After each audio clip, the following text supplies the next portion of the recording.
In this video, I'm going to show you how you can fix Spotify if it's not working. So me personally yesterday, I tried to open up my Spotify app and what it had done is it had logged me out automatically, and every time I tried to log in, it was giving me an error.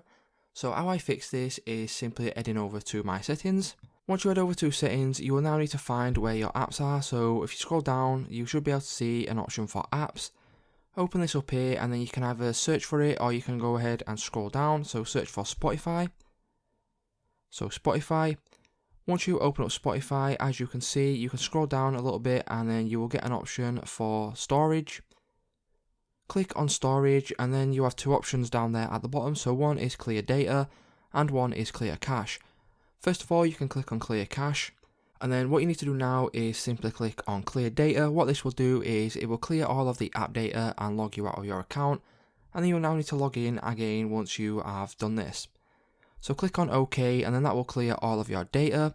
And then if this doesn't work, what you can do is you can go ahead and uninstall the app and then install it again, and then it should refresh it all and then it should be working once you install it and log in. So this is what I did to get my Spotify working again, guys. If this video did help you out, please leave a like on today's video and I'll see you in the next one.